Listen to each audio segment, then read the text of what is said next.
selamat sore Ibu dosen dan selamat sore teman-teman Denam. Terima kasih sudah membuka video ini karena melalui video ini kami dari kelompok 3 akan mempresentasikan materi kami yang berjudul Akuntansi dan Pelaporan Ekuitas. Materi ini terdiri dari beberapa bagian yang akan kami jelaskan secara bergantian, dimulai dari saya Sylvia Purnamaleni, NPM 189.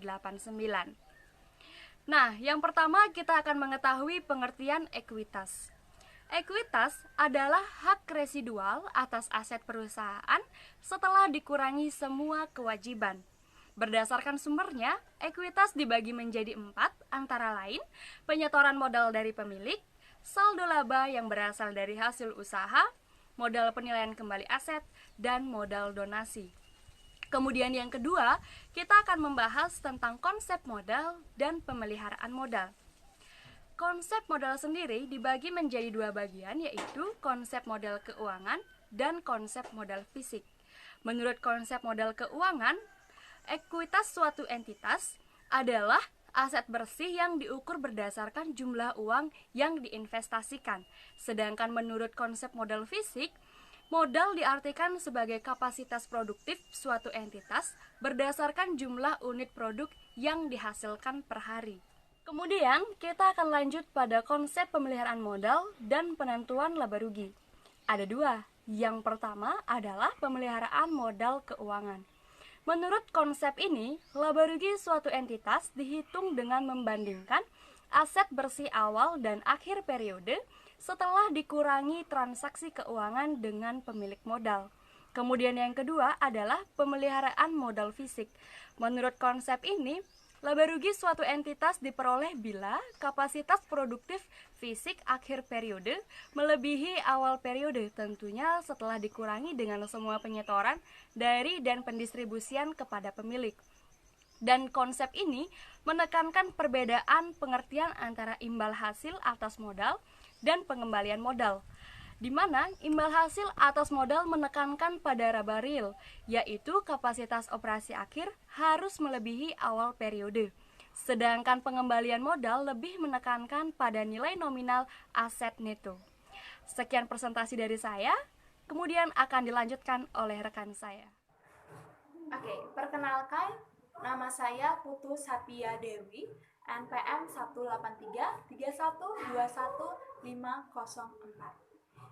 Sekarang saya akan menjelaskan mengenai pengenalan bentuk hukum, entitas ekonomi, dan bisnis di Indonesia.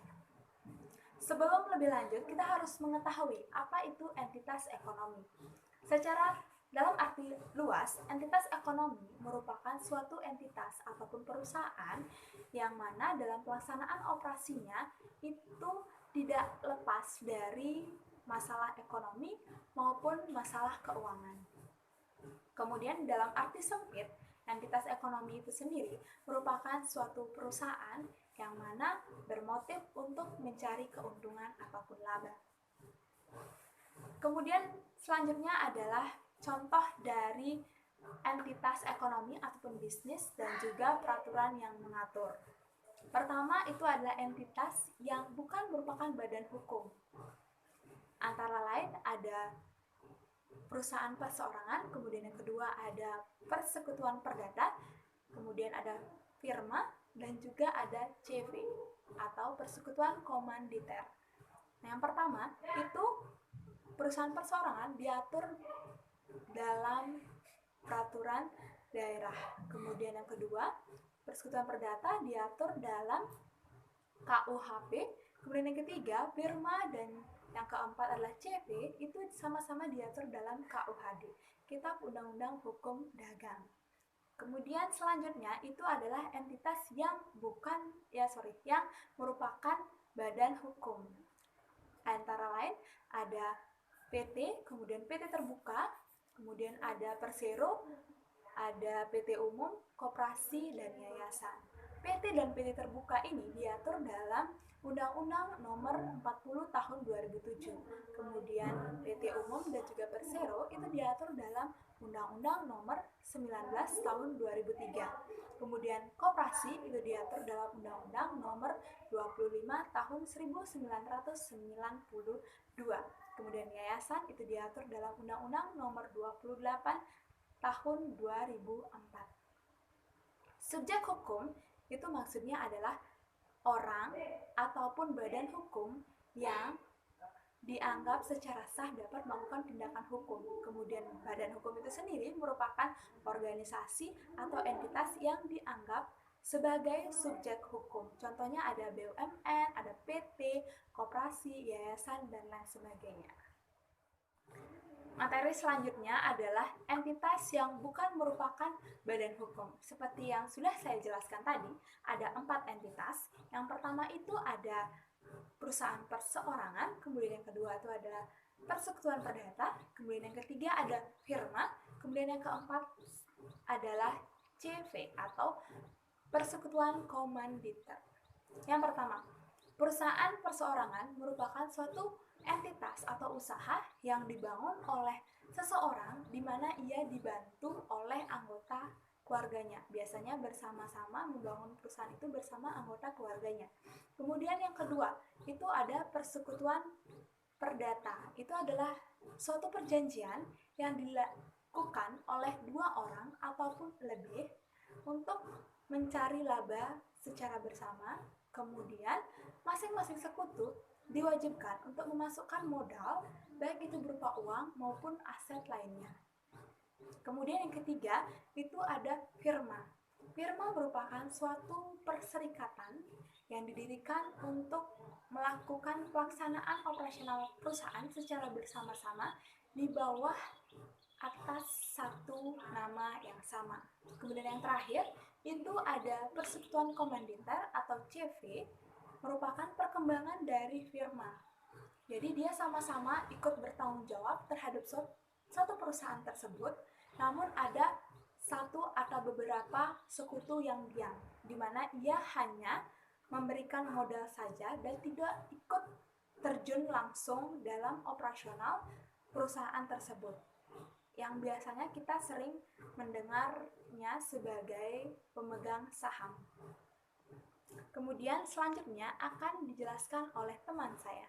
Halo, selamat malam. Perkenalkan nama saya Kadari Putra, NPM 278. Dan di video kali ini saya ingin melanjutkan presentasi dari rekan saya. Dan video kali ini saya akan membahas 2 materi. Yang pertama itu ada entitas berbentuk badan hukum serta pelaporan dan pengungkapan ekuitas.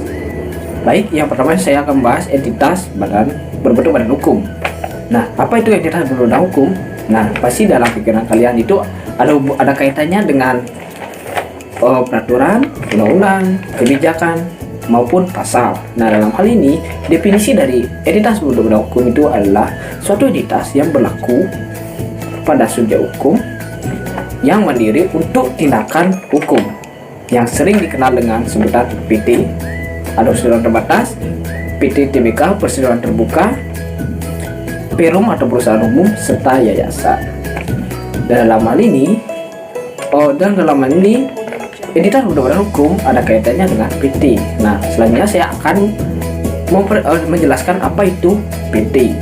Nah, di sini PT adalah suatu badan hukum yang modalnya berasal dari suatu perjanjian yang melakukan suatu kegiatan besar dengan modal dasar yang seluruhnya dibagi dalam saham serta memenuhi syarat yang ditetapkan dalam sebuah undang-undang.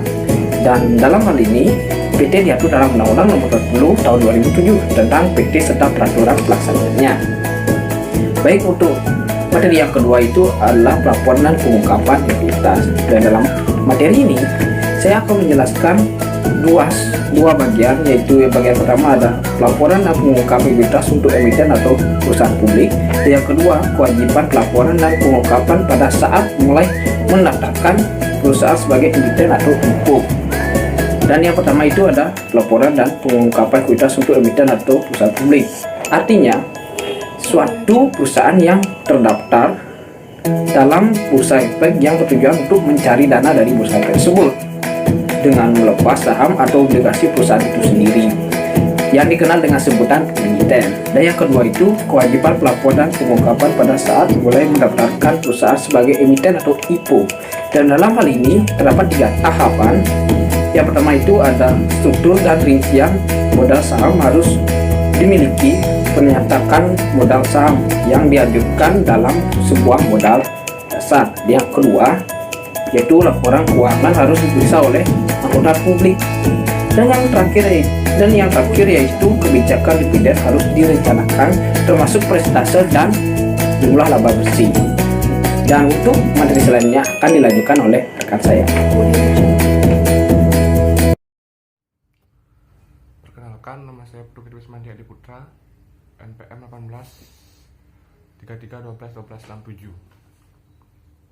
Di sini saya akan menjelaskan dua materi, yaitu yang pertama laporan perubahan ekuitas dan yang kedua ekuitas BUMN. Sini saya akan menjelaskan yang pertama itu laporan perubahan ekuitas. Laporan perubahan ekuitas itu analisis posisi keuangan dan kinerja perusahaan berdasarkan ekuitas atau modal. Suatu ekuitas merupakan faktor yang penting untuk mengadakan analisis posisi keuangan dan kinerja perusahaan. Laporan perubahan ekuitas dibagi menjadi 4.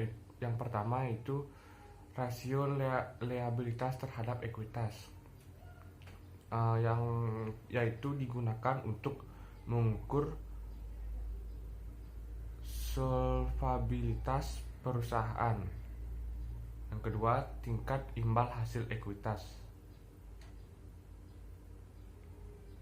yaitu rasio ini mengutamakan kepentingan pemegang saham. Selanjutnya, rasio pembayaran dividen, yaitu menunjukkan persentase dividen tunai terhadap kas atau laba. Yang keempat, nilai buku per saham. Nilai buku per saham ini untuk mengetahui nilai setiap saham yang dimilikinya menurut laporan yang disusun. Materi selanjutnya itu ekuitas BUMN. BUMN ada dua bagian, itu perusahaan perseroan dan yang kedua perusahaan umum. Perusahaan perseroan adalah BUMN yang 51% sahamnya dimiliki oleh negara dan perseroan real mencari keuntungan. Yang kedua perusahaan umum, BUMN ini yang seluruh modalnya dimiliki negara dan tidak terbagi atas saham yang bertujuan menyediakan barang dan jasa. Selanjutnya, dalam ekuitas BUMN itu ada juga koperasi. Koperasi adalah badan hukum yang didirikan oleh perorangan atau badan hukum koperasi. Yang ketiga juga ada yayasan.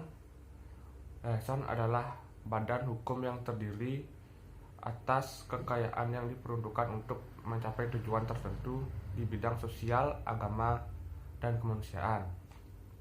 Demikian presentasi dari kelompok kami. Jika ada salah kata mohon dimaafkan.